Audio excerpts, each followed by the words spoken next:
Today we have our weekly recap of the meta and the situation of the performance and the popularity of the specs in Mythic Plus at the beginning of week 7 of season 2 and right before patch 11.1.5. This is an interesting moment because we are right at the release of the April 15th hotfixes, which have buffed quite a few specs and nerfed primarily just a couple. You know, the relevant nerfs were to Unholy DK's AoE damage with their Blood Beast and then the massive nerf to Discipline Priest. So this will be a weekly recap, sort of, kind of like a snapshot of the situation right now, right before we go through the full week and perhaps even the week after this one to see just how much the balance tuning has impacted the performance of the specs in Mythic Plus. This was, for example, the DPS overall in Mythic Plus last week, basically up to yesterday. You can see the relevant nerfs given to Unholy. This should be roughly a 4 to 5% AoE nerf to Unholy. Funnily enough, as we mentioned also when we went over the balance tuning, balance actually has been buffed. Overall, yes, it came at the cost of slightly lower AoE damage, but their damage in general will be slightly higher in this patch. Elemental Shaman has also been buffed, Enhancement Shaman has also been buffed as well. Now obviously when you talk about this, what is more relevant is how much of an impact can this balance tuning have towards the meta. Now discounting this one right here, it's not some major revolution in the meta, it's just, you know, day one of the week. Most players in here were just jumping in Mythic Plus to do some 10 keys for quests, not really to push very high keys. We have continued to see the same growth we have been seeing over the last month and a half, where Discipline began at 60% and it was up to yesterday at 81%. For Vengeance, from 57% it went to 89%. Unholy started at 3% the season, it's now at 26%. Balance started at 12 and it's now at 26. Who is more interesting perhaps is Fire Mage. Because perhaps, you know, we don't want to say we have jinxed this, but in our video, you know, wondering about the actual real power of Fire Mage, we were questioning how, you know, how good it was going to be, how good it actually is in Mythic Plus. And we have been seeing that since practically week 2 of the season, Fire Mage hasn't really moved up or down. There were some weeks where it looked like they were taking the same route of Unholy and Balance, but then it went back down and then back up and then back down to the lowest of the past month, 15%, which is far, far lower, of course, than both Unholy and Balanced Druid. Now, obviously, still, if we look at specs popularity, you know, Fire Mage is right over here. Less popular than BM and Ret, but at this point, you should know too that BM and Ret are practically popular every single season, as long as you look at all key levels. Once you start, you know, looking at higher keys, this is 12. And now BM has lost its popularity. Once you start looking at 14 and up is when Fire gets above Ret. However, you do see Death Knight and Balanced Druid far more popular than Fire Mage. And then, of course, without saying, Disc and Vengeance are going toe-to-toe compared to the other tanks and healers. So Fire Mage definitely continues to be 100% on Fraud Watch. There are many people convinced this is a giant gaslight of top streamers and content creators playing Fire Mage, convincing everyone Fire Mage is meta just as much as Balance and Unholy, when it really isn't. It's just being played by many Fire lovers who also happen to be title pushers and just default to Fire. Shouldn't change much in this reset, very simply because Fire Mage hasn't really been nerfed. It hasn't really been buffed either. This is a buff to Frostfire, which, yeah, it has more chances of being played in Mythic Plus now, more so than the raid, but overall the damage increase compared to their already functioning Sunfire should be practically nothing. So it's not that Fire will gain value at the beginning of this reset. We can say it will passively gain value very simply because Death Knight is nerfed. So, you know, if one of the members of the trio over here does less damage, the other two are buffed by default. The popularity of the spec is still the same, despite the keys themselves not really being pushed that much higher or that much harder. You can see here the cap right now has gotten to be 18 and 19 for a few dungeons. Specifically, Dark Flame Cleft and the Motherlode have been the most completed at 19 so far. We haven't really gotten any news in this past week, no +20s timed either. This one is just some 20 seconds out of time. Now, obviously, one of the major questions seeing this kind of balance tuning is what's gonna happen with Discipline Priest, because one of the things that can change when a member of an Exodia comp is nerfed, or sometimes when someone outside of this comp is significantly buffed, is whether or not there can be a drastic change in the comp that is being played. Because sometimes it can create somewhat of a domino effect. Right, when you look at the popularity of the specs, sometimes the domino could be something like Shadow isn't being played simply because Disc is being played. So if Disc is nerfed, now Resto Shaman becomes played, and now that there is a spot for a priest, Mage gets benched to play Shadow Priest. But now Shadow Priest does great ramping AoE, so you don't need a Druid anymore, and you need someone to match the 2-minute timer of the PI of Priest, so you bench Druid and you bring in Devastation Evoker, right? Sometimes these kind of domino effects can happen. So the question before we even start thinking about this is whether or not the nerfs given to Discipline are enough to start thinking about some possible replacements in Mythic Plus for this spec. So in Mythic Plus, the nerf was some 8-ish% overall healing. The nerf was bigger in the raid, simply because atonement healing is much more powerful in the raid than it is in Mythic Plus. If we were, for example, to go and pick Disc, then pick Mythic Plus, pick some random top log in Mythic Plus, and you will see that the overall healing of this fella doesn't have atonement nearly as powerful as if we were to go and look at some top log from the raid. In fact, the majority of this top healing comes from Power Shield, averaging 4.5 million absorbs per shield. If you look at the top log from Styx, for example, of course, now it's Atonement being your main source of healing. So if Atonement was the main source of the nerfs, the raid is where it gets hit the most. The biggest danger, though, in Mythic Plus is still the nerf to your shield value. The shield value should be nerfed by roughly 30%, which means that we are going from hitting 5 million absorb shields and critting 10 million absorb shields to hitting 3.5 million absorb shields and critting 7 or so million absorb shields. Now, this is still very, very good, of course. Don't forget that these numbers were gotten through having 666, 67, 68 item levels, which means we are practically 10 item levels below max, below top level gear that will be used to push the highest of keys. So once you do get at that level, the value of your shields will almost get back to where they were pre-nerf, just by gaining all of this item level. And that's where you could say, but this doesn't matter because all of the other healers are also going to be gaining that much power. So if after these nerfs one healer, let's say Resto Druid, becomes stronger than Oracle Disc because of the nerfs, then even if you gave both 10 more item levels, the result would be the same. No, because Oracle Disc does something very, very specific, very, very unique that the other healers don't do, and that is absorb shields. That is damage prevention, being able to set up damage absorbs before the damage is even out is what is good for Oracle Priest.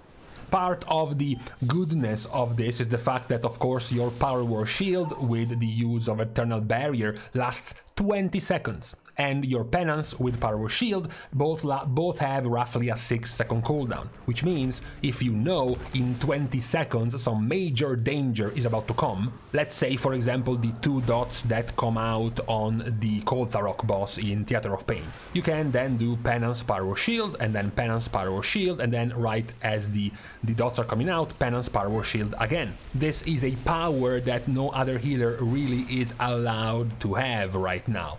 So even after the nerfs is what makes it harder to imagine other healers taking over Discipline in the main comp of Mythic Plus.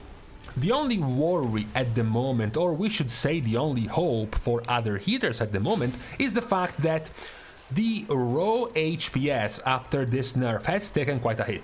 And Discipline Priest is starting to struggle to go through certain HPS, heal checks, throughput checks in Mythic Plus. One of them would be Swamp Face, the third boss in Floodgate, but the major one would be the Candle King, the third boss in Dark Flame Cleft. These seem to start to become unhealable as we go later in higher keys for an Oracle Discipline Priest. Discipline Priest excels, is extremely good in uneven kind of fights because Power Shield is able to protect one player and then you flash heal with empowered values because you are talented into stronger direct heals. The second target taking damage, you still have some decent value in your atonement healing, you still have your premonitions able to help you in other ways, but when you have flat, clean, pure, rot damage across the whole party is where you suffer more. They already have multiple specs that can outdo you in pure HPS. Right now, definitely Mistweaver Monk, but also Resto Druid can already outdo you, out-heal you in 5-man content. And possibly, although this is never really gonna happen, Holy Priest as well. But in Mythic Plus, Holy Priest is not really a thing. So that would be the main risk or the main hope for other healers, the fact that eventually, sure, Power Shields are good and nice to prevent one-shots, however, eventually you will reach a point, possibly around plus 22 level of keys, where Oracle Disc simply won't be able to keep up the actual healing, the group-wide healing, while other healers will be. Now, the discussion around tanks is completely dead. We don't even have to talk about the current power of Vengeance compared to the others. We also have already mentioned the extra value of Vengeance, bringing you the 5% magical damage increase on enemies. Because even if you were to go and look at the average damage done by tanks and look at Vengeance being like 10% behind the other tanks, it doesn't really matter when Vengeance is giving you 5% more damage to your Balanced Druid, to your Fire Mage, and to your Unholy DK. And when those 4 specs finish the run with 4 million DPS each, that's 200k, 200k, and 200k DPS given to them by the Vengeance Demon Hunter, which is a type of damage no other tank can compare to. Obviously, we had at the beginning of the season a possible copium moment where we wondered if the Prot Warrior, Mistweaver Monk, double physical damage comp, the Battle Shout of Prot Warrior and the physical damage debuff of Mistweaver could have allowed us to create possibly an alternative meta comp based on melee and physical damage dealers, things like, Beast Mastery Hunter, things like Havoc Demon Hunters, Red Paladins, Enhancement Shamans, Survival Hunters. No, it definitely did not happen. Now, the discussion could be a bit more open when it comes to DPS. Of course, the debate on whether or not Mage Fire especially is a fraud is still up and running. The composition right now when it comes to the Unholy, Balance and Fire is quite clean and straightforward. Balance and Unholy are for mega large pools worth of AoE. That is their main value. They are not particularly powerful. The less mobs you are in combat with, the weaker these specs become. They are not particularly target capped, which is the curse of a few other specs in this kind of key level. For example, Red Paladin. Red Paladin can absolutely blast keys at the 12 to 13 range where the pools are not that big or where enemies die fast enough for these ramping AoE specs like Unholy or Balance to get their full value, but in much higher keys with much bigger pools, these kind of comps are running these two, Unholy and Balance, for their AoE.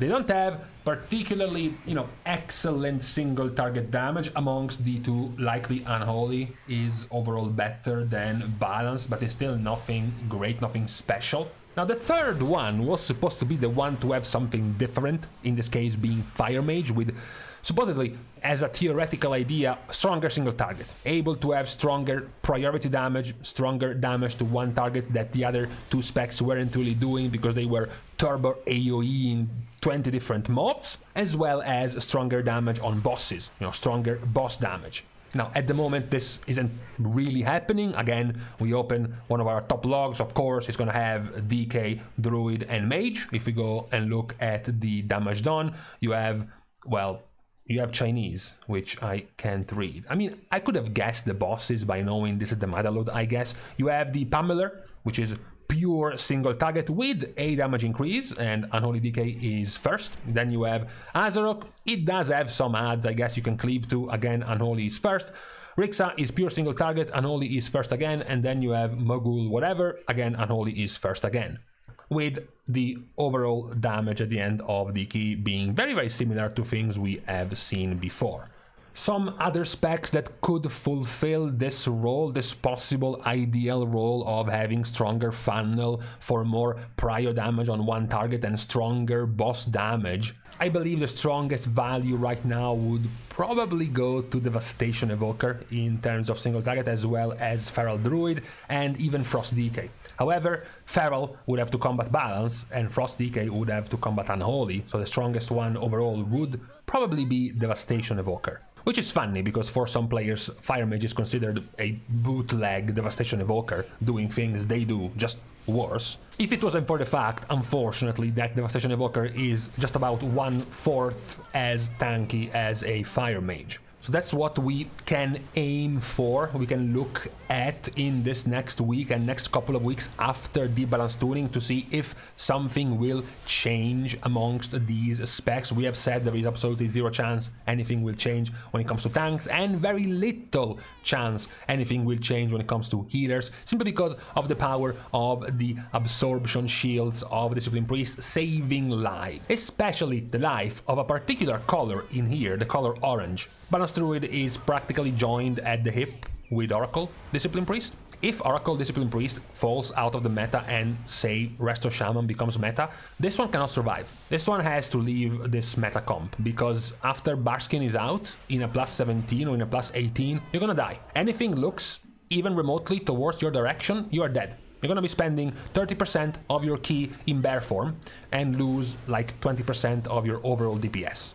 So especially if you're a balanced druid, you have to really, really hope for Discipline Priest to remain in the meta.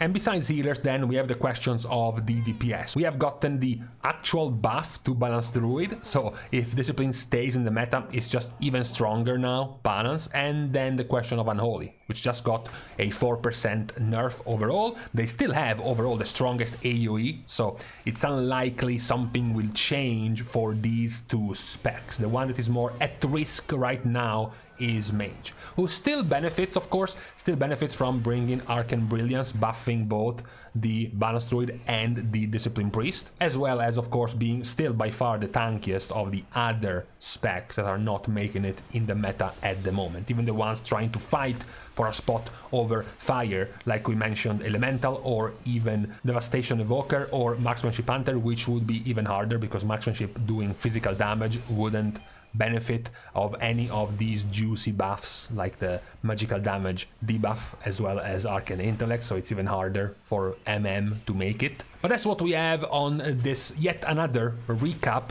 of Mythic Plus for this season. At the beginning pretty much of week 7, going through this current phase of the Exodia comp, which might have been somewhat made more fragile after this latest round of tuning. We will see, of course, in this next reset couple of resets, how exactly, if it will be hit and hurt by these tuning, these nerfs, or if it will survive just fine.